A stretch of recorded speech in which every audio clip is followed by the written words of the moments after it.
Ampitomboana amintsika hatrany any ry havana ny fahasoavana sy ny fiadanana avy amin'Andriamanitra raintsika sy Jesosy Kristy Tompo.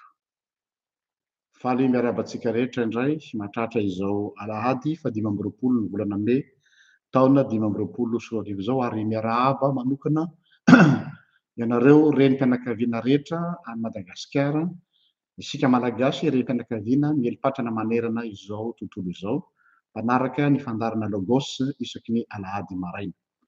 Ny andolo-lanitra sy ny fitahin'ny tompo ane hirotsaka aminareo renim-pianakaviana rehetra amin'izao fankalazana ny fetin'ireny izao.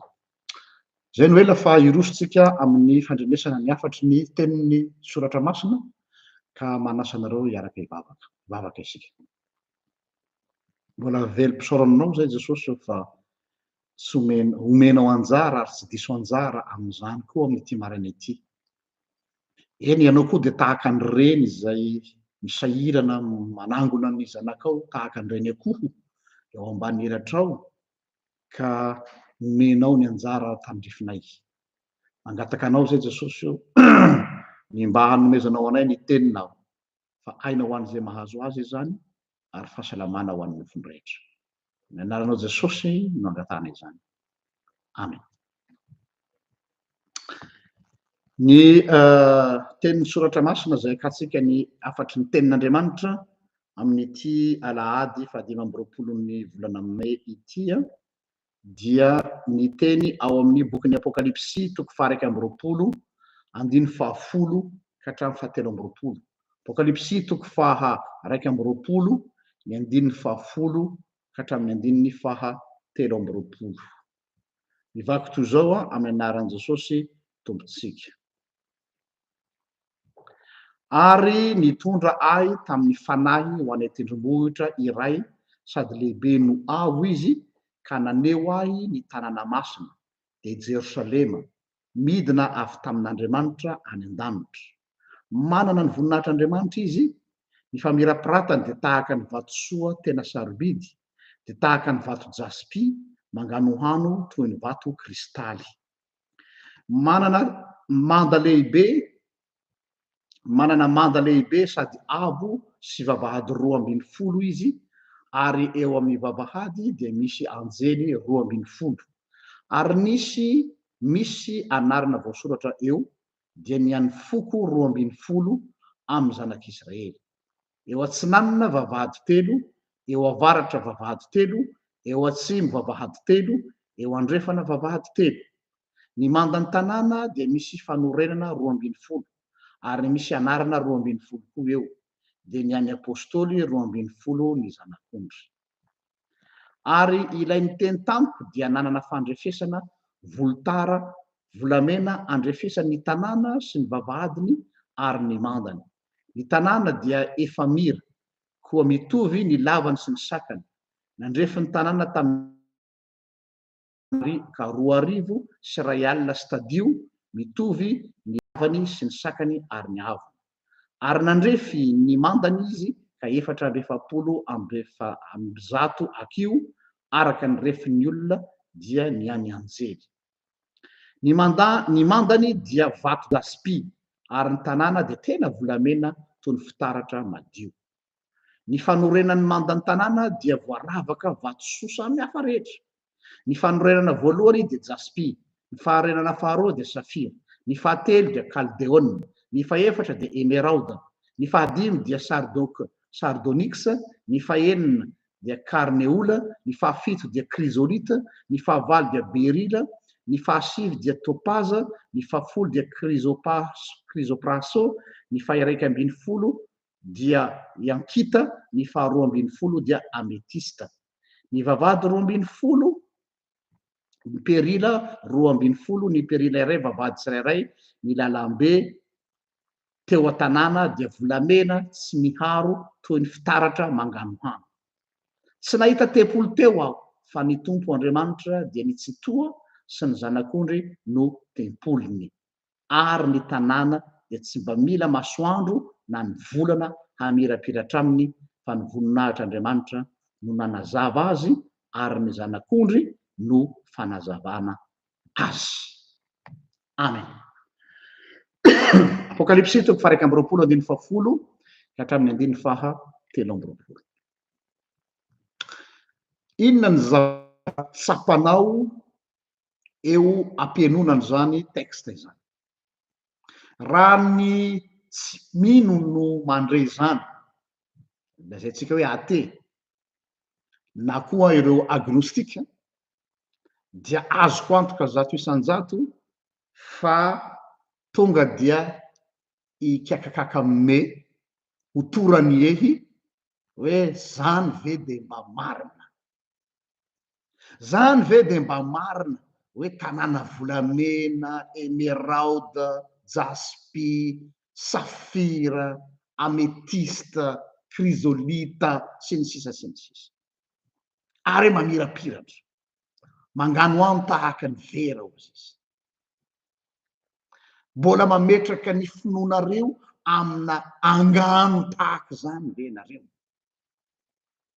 Tonga de zay ny zavatra misy. Ary na isy pino koa aza dia eo ampamakina azy mety ohatrany sanganena ihany hoe ahoana ary zany tanàna zany, tsy resaka fotsiny ve zany? Dia mbola mety ametraka fantanina ihany koa reo tsy mino hoe ahoana ny olona heverina fa mana-tsaina sy olona mba normal ihany no afaka hino sy hitelina izany fahadalàna be zany, indrindrandrindra ny lazany hoe hisy tanàna midina avy any an-danitra. Too much ozy ny teny anglisy, trop c'est trop.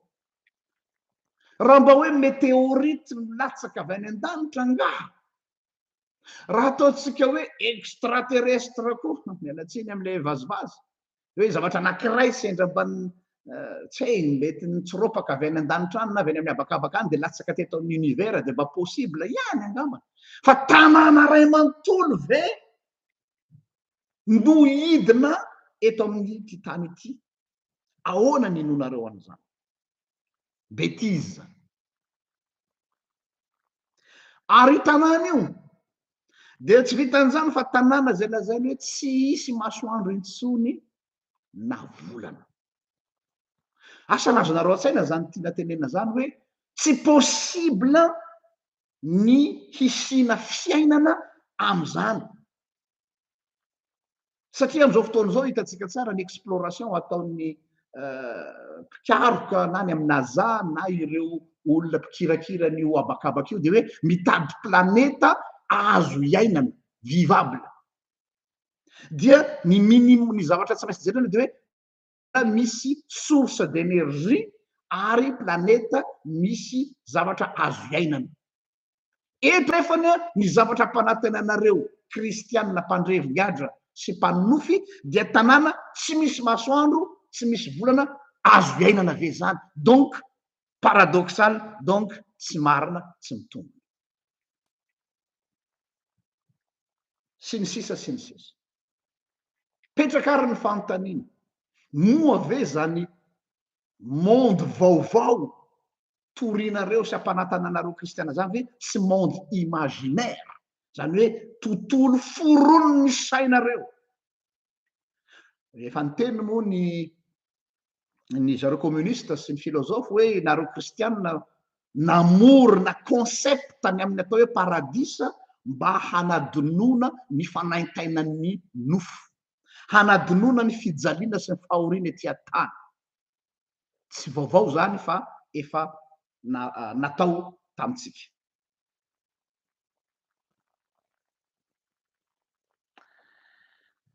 No zany mipetraka ny fanontaniana hoe tena mitombona ve ary tena misy ve zany? Alohan'ny amaritsika an'izany de ty hoe andeha iverenatsika ny texte safady inona no hitany Jaona tany amin'izy natao sesy tany Patmos? Moa ve tsy hitako ny teny ilazana azy amin'ny teny malagasy, hallucination? Hitanareo ny hallucination tsy hoe mandronofy, tsy hoe mandrevy, fa tellement ny olona anankiray rehefa ataotsika hoe mifoka zava-mahadomelona ohatra, na misy le gaz hallucinogène ozy ny tenin'ny scientifique zany hoe misy karazana gaz zany misy an'ireny gaz spécial reny mivoaka entona mivoaka avy any amin'ny tany dia manome effet hallucinogène zany hoe ohatrany mahita zavatra ianao ohatrany mahita fahitana ianao nefa tsy fahitana fa ny effet physique scientifique an'ilay gaz mahatonga ny masonao mamorona zavatra. Misy mihitsy aza ny teoria nampandinika sasatsasany hoe ijaonona olo teo amin'ny toerana izy misy azy dia nisy karazana grotte anankiray na lavaka anankiray izay nisy gaz hallucinogène nivoaka avy tao ka hinoana ozy izy fa io no nahatonga azy toa ohatrany nahita fahitana. Fa naniko mihitsy mandray ny hevitry ny olona manenjika rehetrarehetra mba tsy ho vahiny aminareo koa rehefa iresaka amin'ny olona anty texte ty nareo hoe misy an'izao dia ohatsika mety voatapoka. Possibilité anankiray hafa koa voalaza hoe jaona olo hoe hono araka ny filazan'ny mpandiny ireo tsy tia dia nahita n'ilay Jerosalema vaovao nahidina avy any an-danitra ilay tanàna vaovao zany hoe tontolo hafa mihitsy izay tsy misy ifandraisany amin'ity tany ity. Possible ve zany? Ny famariparitana na fanoritsoritana description omeny jaona an'ilay tanàna vao avy namaky azy sika teo tena mahavariana extraordinaire satria tanàna tsy fahita eto ambony tany zavatra tsy mbola hita mihitsy découverte zany natao avy amina réalité vaovao avy amina dimension vaovao izay tsy misy ifandraisany mihitsy amin'ity tontolotsika ity zany hoe tena tsy misy référence azo ampitahana aminy ary zay ny mahasarotra inona azy lôzika mihitsy ny olona tsy mino an'ilay izy satria tsy misy ifandraisany.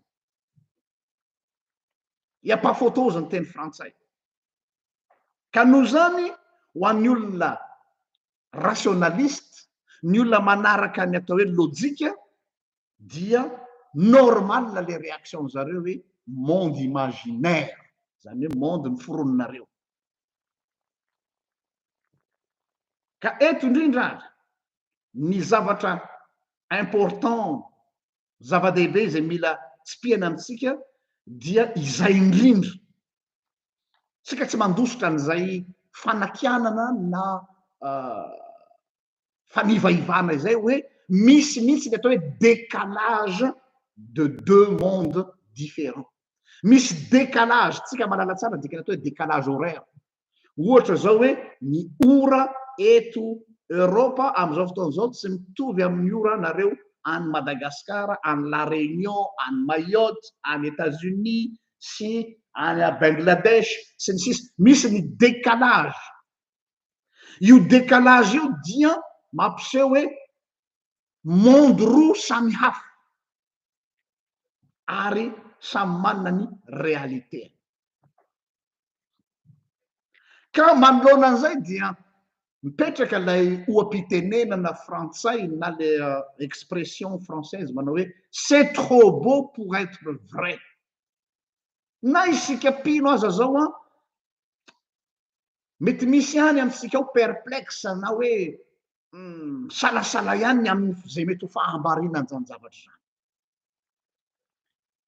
ary akoatr'izay dia azadino fa ny contexte ny bokyny apocalypse iray manontolo dia nosoratana amina tanjona anankiray dia ny hampaherezana ny mpino kristianina voalohany izay aona moa zany izay niaran'ny fanenjena tamin'ny fotoana voalohany fanenjena niatra manaina dia imaginenareo hoe ny olona anankiray rehefa miatrika fahafatesana na miatrika zavatra farany sarotra inona no karazana teny fampiononana mbola afaka mampionona ny sain'ny olona anankiray mampitony plutôt ny fanaintainany tsy miteny tsony zany mo zany zany voambolana zany afaka manao teny fampiononana sy fampirezana amin'ny alalany voambolana farany mahay teny ianao fa tsy misy fiatraikany amin'ny olona ohatran'ny olona anankiray miatrika fahafatesana na olona donam-pahafatesana dia na de miezaka ary tsika mampionona an'ilay olona amina fitenenana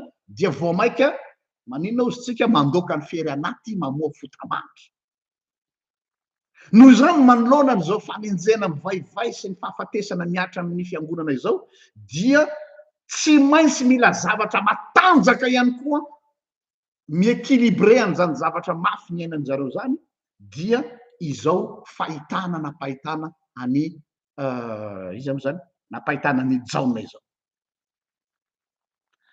ary io no zavatra fa côté mystika zay tiako ampahirezana antsika hoe rehefa tena donaina ny zavatra mafy ny olona rehefa tena mafy ny zavatra miatra aman'olona dia eo indrindra Andriamanitra no miintervenira tanteraka ary mazana am'ireny vanim-potoana reny no misy zavatra mistika eo zay zany fiteny atsika raha hiteny hoe zavatra mahagaga oui kanefa le mahagaga tsy de malaza azy loatra fa amin'ny fotoana iny misy intervention n'Andriamanitra mivatana mihitsy hampaherezan'ny mpanompony satria tsy vitany teny tsotra fotsiny amin'iny fotoana iny tsy vitany teny tsotra fotsiny amin'iny fotoana iny fa tsy maintsy misy ny atao hoe intervention mystique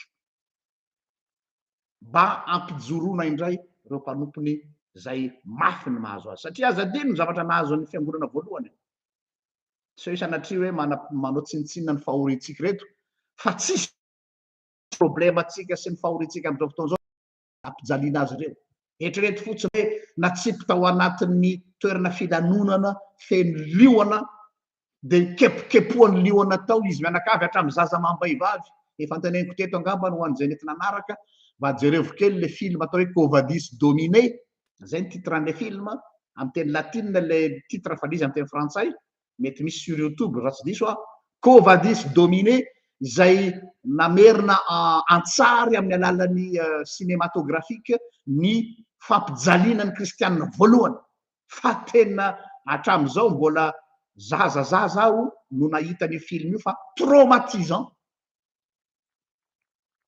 tellement zany tena atroce tena feno fahabibiana ny fampijaliana ny mpino voalohany mahita an'izany hoe vehivavy bevoka zany ianao de ho an'ny lioana zazamena vava rotodrotean'ny lioana ny ray mpianakaviana mba miezaka miafina dia ny vadiny ohatra fatorina amin'ny poteau de tamy avy any ny taureau reny de tonga de mifonce eo am'ilay le vadiny de le lehilahy mba miaro azy de miala maty eo i Néron sy ny mahasadika ny Néron dia fatorana ambony poteau ny kristianina dia asianan'le ditikazo manitra reny de arehitra satria iny flammable inflammable plutôt de mirehitra de eritreretra hoe dorana velona eo ambony poteau dia alahatra eo amin'ny zaridaina jardin royal ny Néron dia mitsangatsangana eo amin'ny zaridaina ny Néron sy ireo vehivaviny sy ireo fonctionnaire romane de mitsangatsangana sady lalao dia itsika ny kristianina namatsika no nidorana velona hoe na satria nareo ny fahazavany zao tontolo zao de aleo ary nareo dorana mba hanazava ny tokotany ny sasany naroboka ao anaty menaka mahamay sy ny sisa zany hoe tena mafy ary de miozongozona mihitsy ny finoan'ny mpino tam'izany fotoana zany mila nampaherezana dia indro natsangan'Andriamanitra ijaona ka napahitany an'ity tanàna ity zany hoe rehefa tena mafy tahaka an'izao ny ady dia tsy mitazapotsiny Andriamanitra tadidinareo koa ngamba tamin'i Jesosy niatrika ny ora farany tao Getsemane nipatrapatraka ny atsemboany ary rehefa nipatrapatraka ny atsemboany tahaka ny ra de nisy anjely tonga teo nampahery azy ho ny soratra masina ny zavatra anankiray zay tsy fantatsika satria tsika ao anatin'ny mafy rehefa mandalo zavatra sarotra dia matsiaro ny teny ao am-bokin'i Daniel zay aho hoe midina ozy izy lay anjelin'i Jehova ka niteny tamin'i Daniel hoe hitan'i Jehova ozy izy ny fahorianao ka de midina aho zao eto anilanao rehefa tena mafy miaditsika dia eo no aseon'Andriamanitra mihitsy no miintervenira miazona atsika fa isika tsy manana hery intsony hiazonana ny tanàn'Andriamanitra. Ika tsy mahavita mivavaka tsony, n'est-ce pas? Vita manokatra baiboly tsony satria testa teraka ary zay mpanompon'Andriamanitra milaza fa tsy mandalo an'izany. Fa ao anatin'izay faharesetsika zay indrindra, ao anatin'izay ataotsika hoe tena tsisy raisina zay indrindra, dia mijoro eo izy ary miditra tsehatr'Andriamanitra ka tsy mamela ny azy ho viravirainy ratsy. Dia Andriamanitra mihitsy no midina ka mijoro ny mpanompony.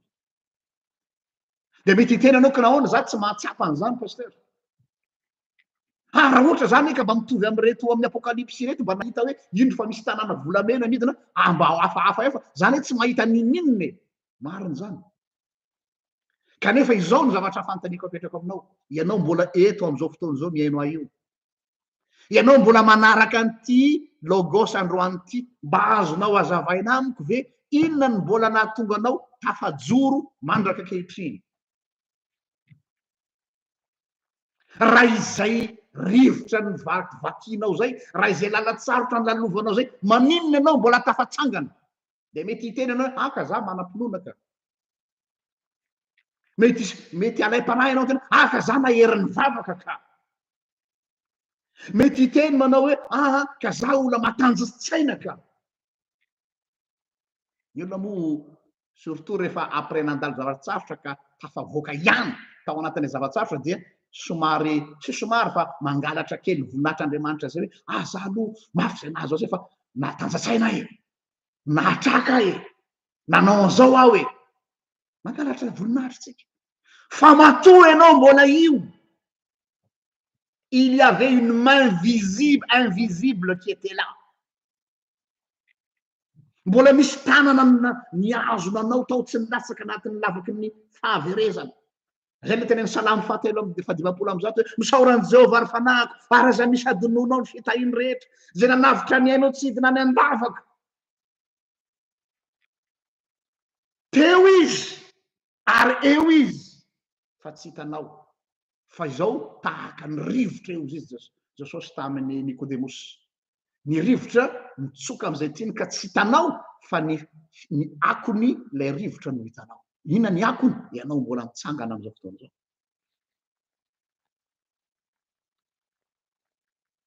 Andeha iverenantsika ny texte ty hoe raha ianao teo amin'ny toeran'ny Jaona apôstôly nahita nyity tanàna volamena sy ilay karazana zavatra be tepe zay ny tany saina teo reo. Manoloana zao atao hoe spectacle mahafinaritra. Inona amin'ireo zavatra ny tany sainy Jaonareo hoe no mety nasarika ny sainao hoe? Mba ivereno vaky jerena kelikely ny baibolinareo le texte teo hoe apokalipsy toko faha 1 andiny 10 ka hatramin'ny andiny 13. Inona tamin'io description n'io tanàna io no tonga de nasarika ny sainao?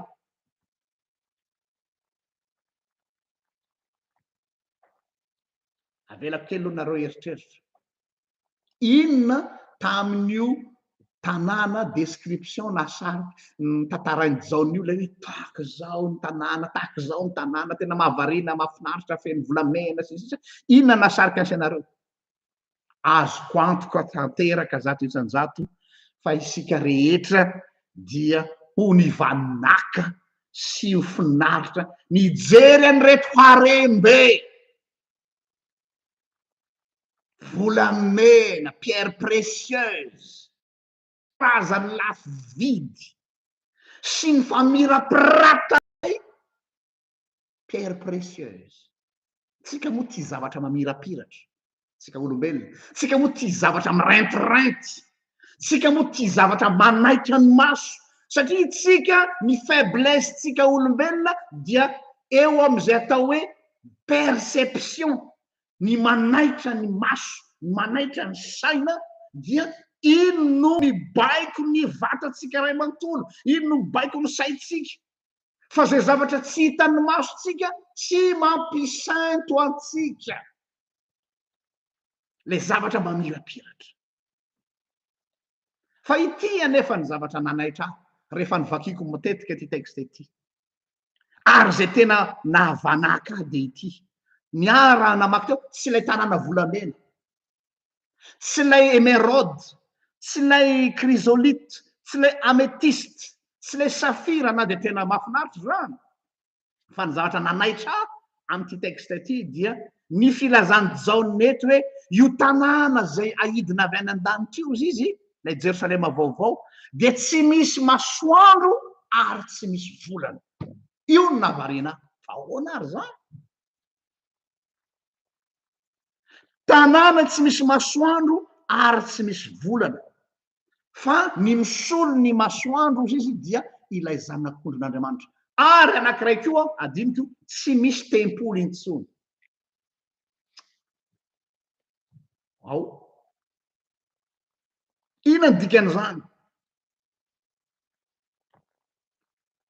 Ny dikan'izany de ty ny amin'ny tempoly aloha de zao hoe ny tempoly moa de inona? Ny tempoly dia teo amin'ny zanak'Israely dia toerana zay neveriny zareo fonenan'Andriamanitra, ka neveriny zanak'Israely fa rehefa eo ny tempoly dia assuré ny présence n'Andriamanitra. Tsy mila an'izany intsony fa Andriamanitra miara-monina amin'ny olony.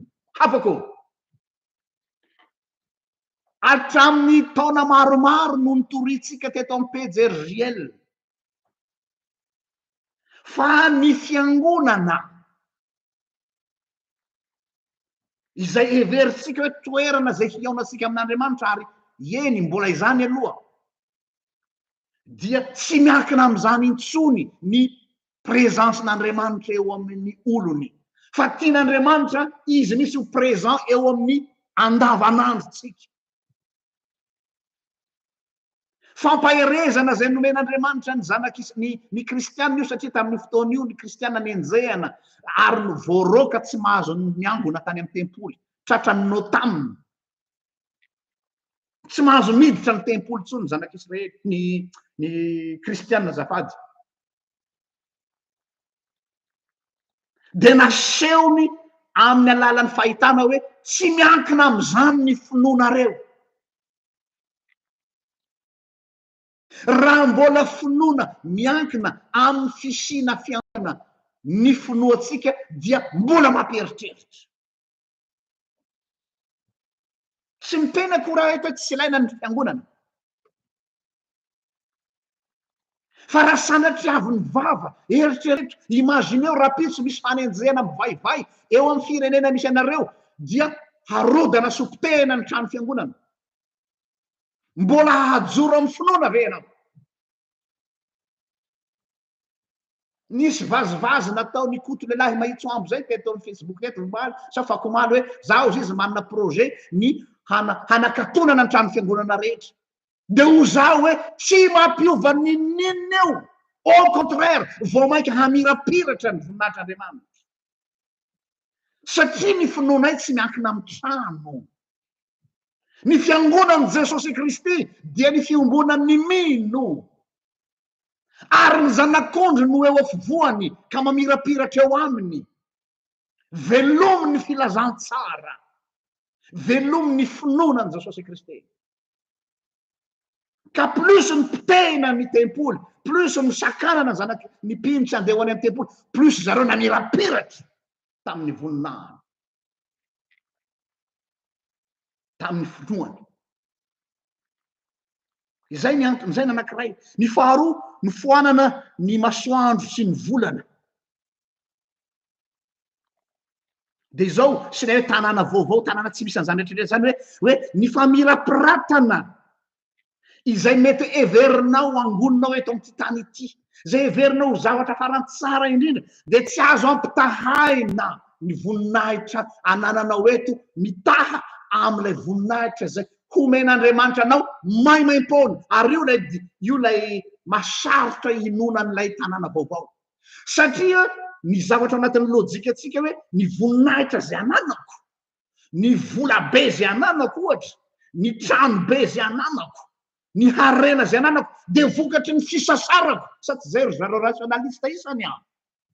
Ny fisasarako, ny atsemboan'ny tavako, ny herim-poko, ny fahaizako.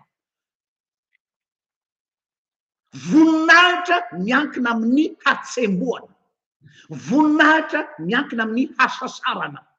Fa ilay voninahitra zay lazainy eto le tanàna volamena sisa dia maimaim-poana, ary io no sarotra ny manaiky azy. Amin'ny fomba hoana ninoko an'izany dadapaso hoe za handeha amin'ny tanàna volamena ary anana an'izany harena be zany nefa tsy misy effort nataoko na de ray aza. C'est ça la grâce.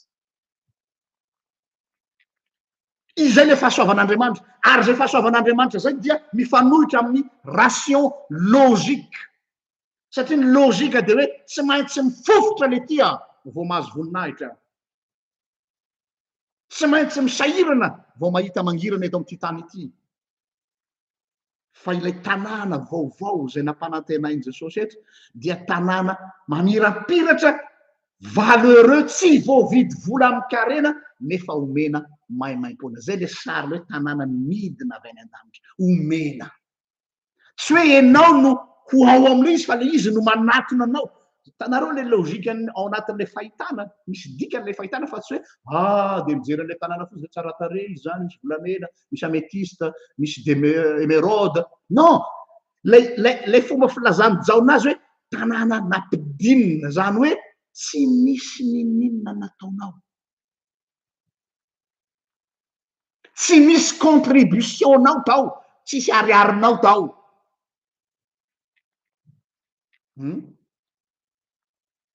Fa nefany omenanao maimaim-poana.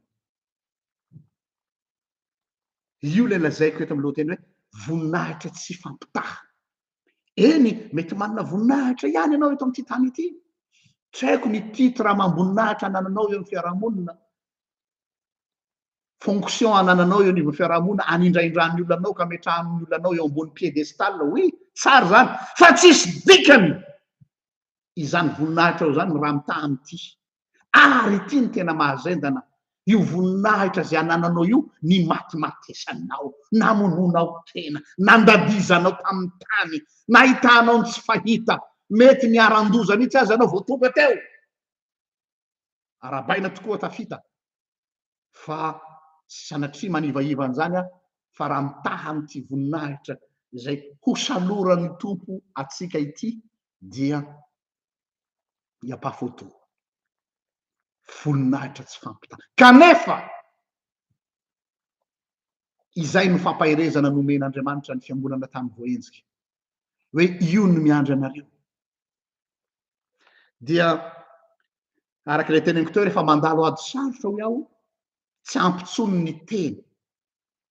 Ny Andriamanitsika tsy Andriamanitra ao anatina demagogie, tsy Andriamanitra ao anatin'ny teny tsara lahatra, fa ny Andriamanitsika dia ao anatin'ny atao hoe action. Ka manoloana ny fahoriana sy ny fijaliana mahazo ny olony dia izao no teny zay lazainy amintsika amin'ny Romana 8:7-10. Romana 8:7-10 amin'ny anaran'i Jesosy.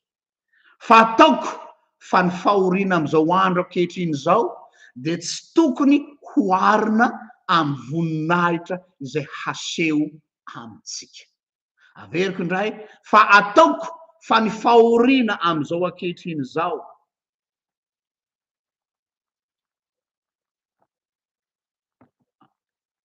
vakiko ny amin'ny fizavady a. Fa ataoko fa ny fahoriana amin'izao andro ankehitriny zao de tsy tokony hoarina amin'ny voninahitra zay haseho atsika, haseho amitsika. Zany hoe ilay fahorintsika amin'izao fotoana zao, zay tena fahoriana tokoa, ary Andriamanitra tsy manambany izany. Andriamanitra tsy manivaiva an'izany fahorintsika zany fa miconsidere mihitsy, fa izao no lazainy hoe dia tsy azo ampitahaina amin'ilay voninahitra izay efa miandry atsika. Fantatry Jesosy ny mahazo anao io. Fantatry Jesosy io mampahanjombona anao io. et il en est conscient. Ny fomba hampaherezana anao fotsiny de ity. Jereo ilay fampanantenana nomena anao. Rehefa miara ory aminy isika de hiara manam-boninahitra aminy ko. Ary ity no tena zavatra mampahery amin'ny finoana kristianina. Ny Andriamanitsika tsy Andriamanitra le manome courage fotsiny tanareo rehefa le mandalo zavatsarotra de courage e! Mahereza e! Fa ozy izy hoe rehefa niara-niaritra tsika, niaraka niaritra, niaraka ny jaly, niaraka ny tomany, niaraka ny sento, dia miara-manam-boninahitra amiko koa. Zay malahy matoa ny maty azy, efa nialoha lalana atsika. Ka rehefa tonga ny fotoana, ary io no tsy tokony adinoantsika kristianina. Marina fa eto an-tany itsika, fa tia ny azadiny, mbola misy le destination finale. Fitenitsika moa eto rehefa mitory-teny hoe ny fiainana mandrakizay efa assuré, fa ny eto an-tany no anjaratsika no manao zay mampety azy. Fa ina izany tsy zany, de azadino havako fa isika mbola manana destination finale. Io no mahasamy hafa atsika amin'ny olona. Ny olona mifo maraina, mitotototo ny azakazaka, manao zay mampety ny fiainany, ny olona rehetra manao zany ary tokony anao an'izany koa ny mpino, fa isika manana bonus hoe tsy mijanona treto ny tantara. Tsy mijanona treto ny tantara, fa miandry ahy ity tanàna ity. Ka am'izay fotoana zay dia hiteny Jesosy aminao manao hoe ry mpanompo tsara sady mahatoky, natoky tamin'ny kely indrindra ianao, kely io zavatra anao, rehefa mahatoky amin'io zavatra kely io anao, zany hoe io fiainanao io zany, 70 taona 80 taona raha maharitra indrindra, de ho tenyreko mpanapaka ny be midira amin'ny fifalian'ny tomponao. Voninahitra aneo an'Andriamanitra zay azy hatramin'ny taloha indrindra ka ho azy mandrakizay. Vavakisika. Saotra Jesosy eo ny amin'ity tanàna zay tsy hoe ampanantenainao fotsiny ity fa efa eo am-pelatananao. Satria efa ao ianao ary mialoha lalana anay. Ary nananome anay toky fa eo am'izay toerako no hitoeranareo kosa. Eny miara-niaritra ny mafy taminay ianao. Ary noho izany indrindra anao nanay antoka fa hiara manam-boninahitra aminao koa zahay. Misaotra noho ity fanomezan-dehibe zay tsy sahaza ary tsy atonona anay voninahitra be. Inona moa no mba nataonay? Inona moa no mba anjara birikinay tamin'izany voninahitra zany? Inona moa mba nisasaranay? Ianao no nitsemboka, ianao no nitsembo-dra, ianao no nipatrapatraka rà, ianao no nampijaliana, nefa izahay no midioka ny maminy. Ka de dera laza voninahitra ho anao rery ihany. Zay anao hatramin'ny taloha indrindra ka ho anao mandrakizay. Amen. Samy hitahin'Andriamanitra, name fotoana anareo indray raha sitrapon'ny tompo ho amin'ny heriny toy izao indray. Veloma tompoko.